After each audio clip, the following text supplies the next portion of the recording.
Buongiorno amici, welcome my friends to my home kitchen. Today I'm going to show you this quick, easy pasta dish using some awesome fresh tomatoes that I got out of my garden this morning. This spaghetti al pomodoro, this is a dish that my grandmother would make for me as a kid all the time, especially in the month of August when tomatoes were abundant in her backyard. I'm filling my pasta pot up with cold water, and to this what I'm going to add is a heavy pinch of sea salt. The Italian adage is make your pasta water salty like the sea. I'm going to set this at high. The reason I'm going to set this at high is because I want this to cook very fast. The idea being that in the time that my pasta is ready, my sauce is going to be ready, and we're going to put this whole dish together. In the restaurant industry, we call this type of pasta alla minute. It's all going to be very quick, very fresh, very simple.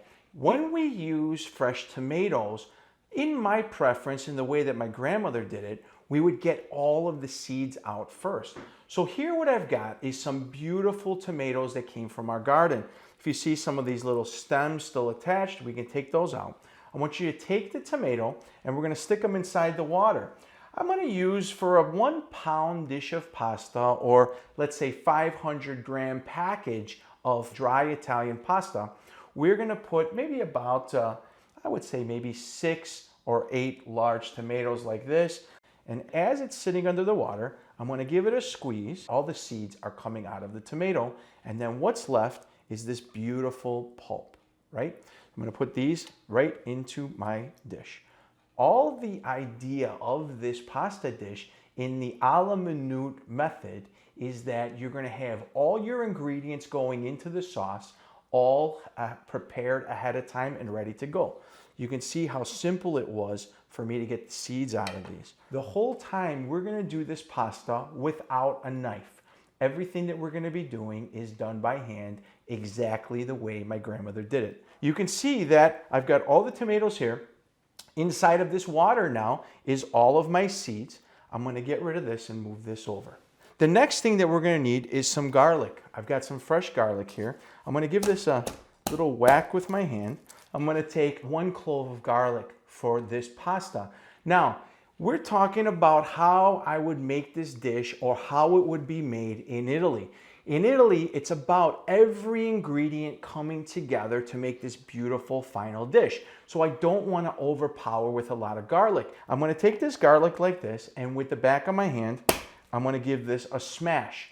And just like that, that's simple, I'll be able to take all of the paper off the outside of the garlic. Now, when we do this, it's really important that you're gonna use fresh garlic. If your intention is to try this for the first time and use maybe something like garlic powder is not gonna give you the same result. It's gonna be a little bit gritty, and it won't have the same final result. And the last thing that we're gonna need is some fresh basil. This was basil that I picked right out of the garden this morning, and it's still on the stem. This is something that I want to make sure that you still keep. If you're making pasta at home and building a sauce in a pan like I'm about to show you, I'm going to tell you, don't throw the stems out, because I'm going to have a really special trick that I'm going to show you in just a few minutes.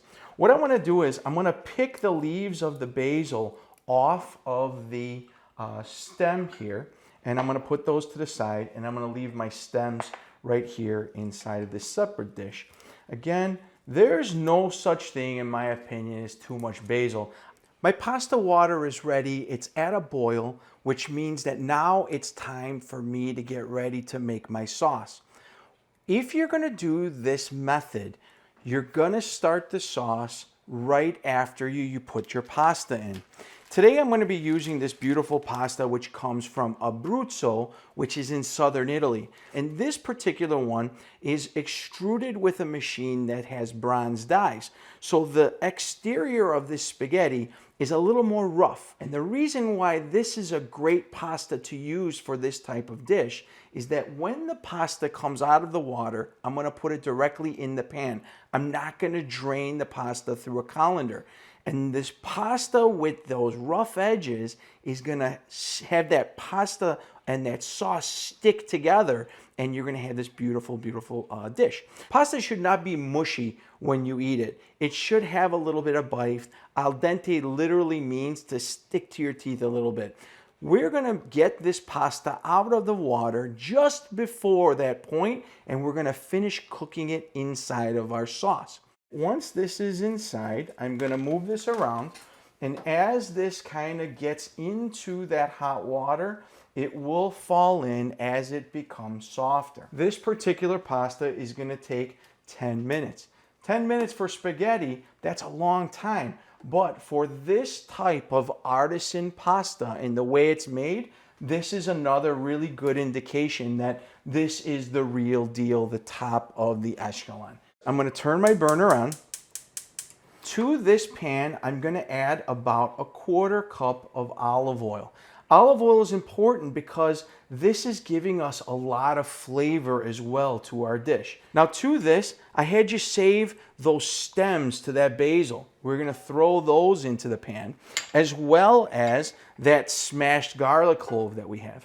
As this starts to cook, I wanna manage this pasta and continue moving it around and stirring it. This is gonna keep the pasta from sticking together. I can already hear that my garlic and my basil are kind of making some noise. It sounds like Carnegie Hall. That's the point that we wanna be at before we go to the next step. I don't wanna burn my garlic. As this continues to cook, I'm gonna go around, I'm gonna give our garlic a little turn because I don't wanna get over browned.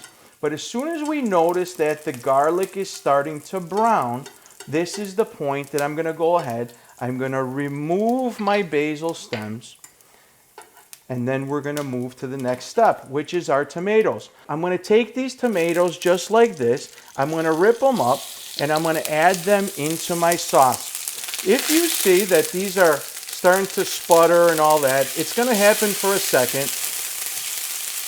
But as this starts to do its thing, we're gonna get more tomatoes inside. I'm gonna give this a little stir. I'm gonna turn my fire down a little bit because I don't wanna burn that garlic. It's gonna start to create this beautiful sauce. The sauce, the juice of these fresh tomatoes is gonna come out, and this is gonna be gorgeous. This is the point where I'm gonna give my pan a little turn.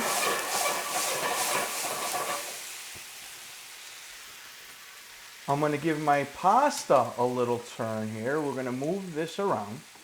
And as this sauce starts to come together and these tomatoes start cooking, this is gonna cook down. This pulp of this tomato is going to kind of almost melt into that olive oil.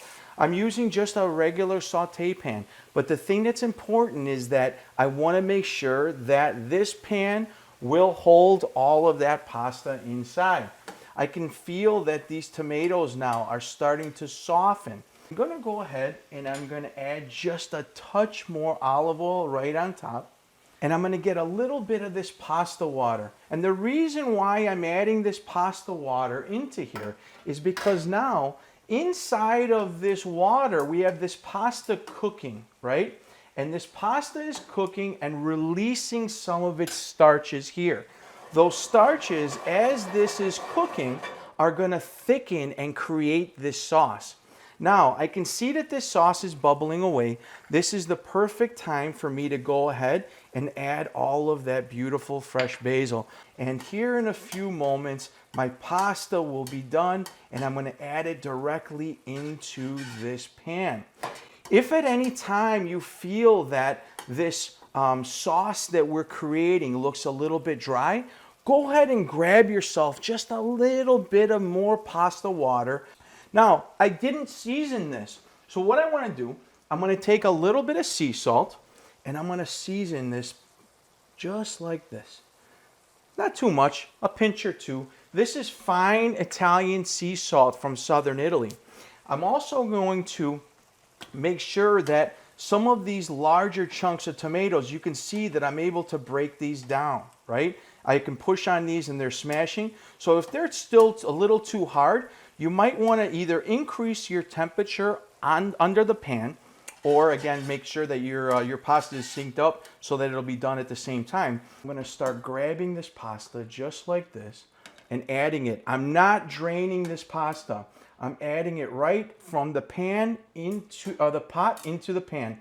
And the reason why I'm doing this is that I want some of this pasta water in here, because again, we're going to be creating this sauce. I'm going to give this a little stir. I'm going to increase my temperature.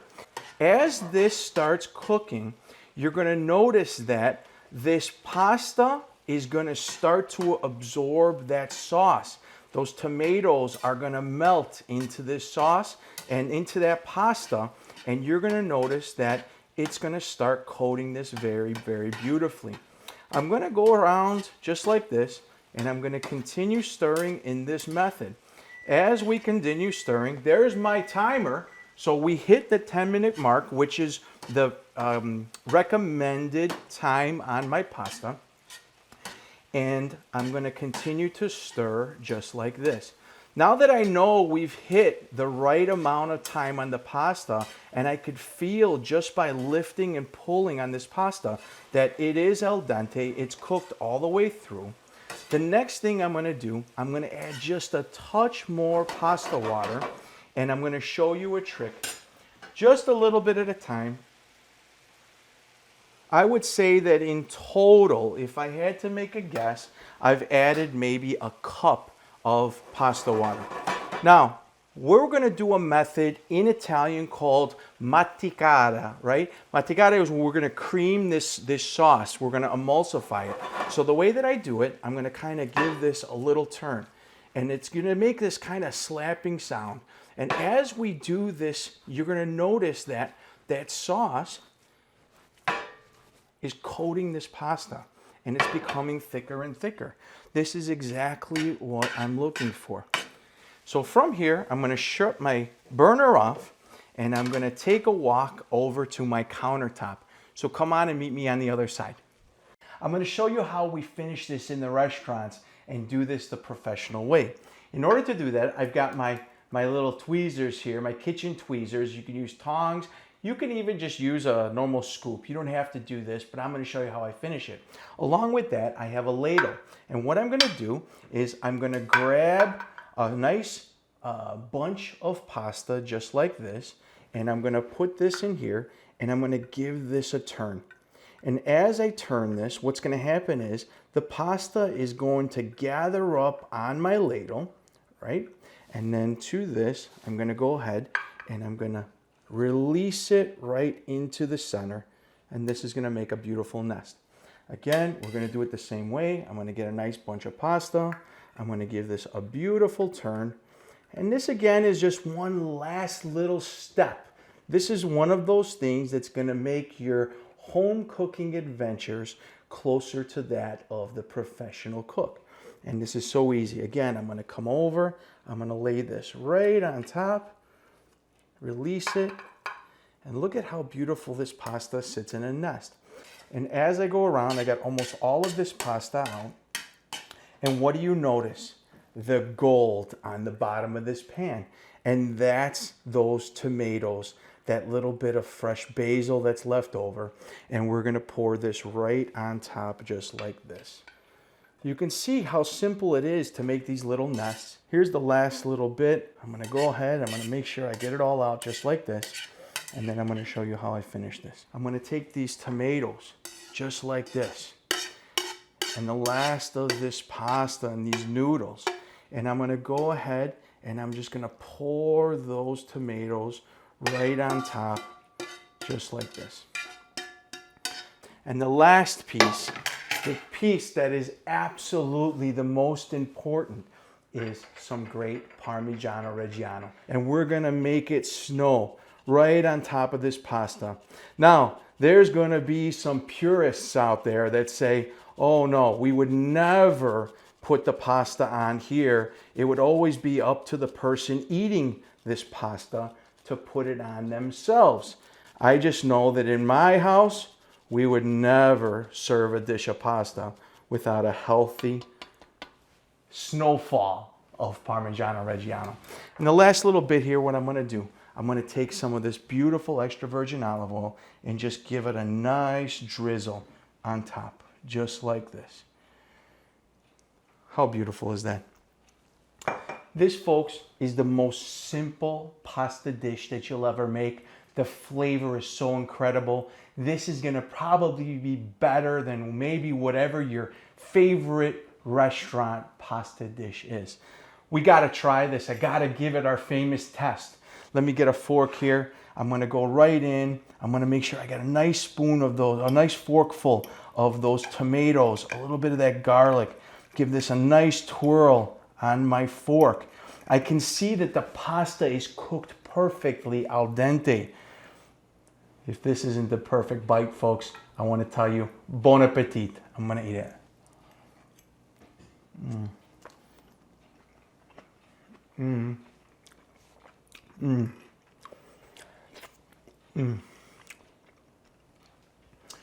The flavor of that tomato is just a burst of fresh tomato flavor. I get a little bit of that bite from the garlic. That fresh basil is pronounced all the way through. And then that little bit of saltiness at the end from that Parmesan that I just had ties this whole thing together. The greatest thing is that this pasta is in fact al dente and it's perfect. I hope you try this at home. I hope to see your results. And I'm so happy that you're cooking along with me. If you have any questions, please go to my website, leospizzirri.com. Type them in there and I'll feature you in one of my answers on my social media pages. I hope you all are well and we'll see you soon. Ciao.